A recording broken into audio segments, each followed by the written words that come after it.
My teacher said art wasn't a real career, so I painted her classroom for free.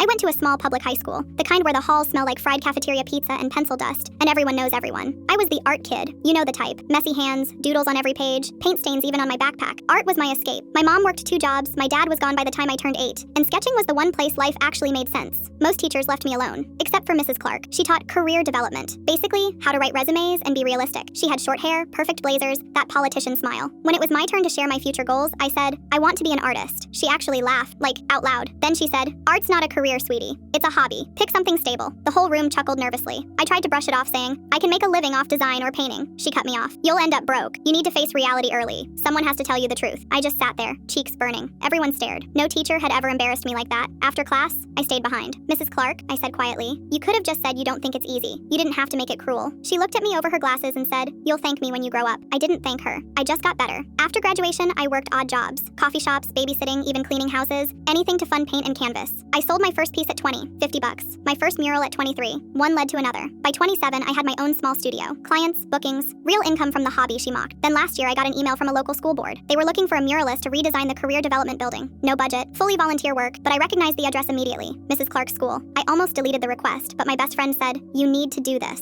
So I did. It took weeks. I spent entire evenings repainting those beige walls with bright, sprawling colors, skies, gears, books, and faces of students dreaming out loud. And right above the entrance, in bold letters, I painted, no dream is small if you dare to build it. When it was done, they held a little unveiling for teachers and staff. Mrs. Clark was there. Older, gray streaks in her hair, same skeptical expression. She stared at the mural for a long time before she finally turned to me and said, you designed this? I nodded. Yeah, guess the art thing worked out. She forced a smile. I remember you. You were very determined. I smiled back. You told me to face reality. I just decided to paint mine instead. She didn't say anything, but I saw her eyes soften. A week later, the school featured a photo of the mural on their website. The caption read, Community artist and alumni inspires a new generation. Under it, they listed my name, and Mrs. Clark's, as project coordinator. She'd taken partial credit. At first I was pissed, but then I realized something. It didn't matter. Everyone who walked through those doors would see my art, not hers. And maybe someday another art kid sitting in her class would look at those walls and think, maybe I can do it. Because success isn't always proving someone wrong. Sometimes it's just turning their walls into your canvas. Every time I drive past that school, I smile. My name's not on the wall, but my work is, and that's enough for me.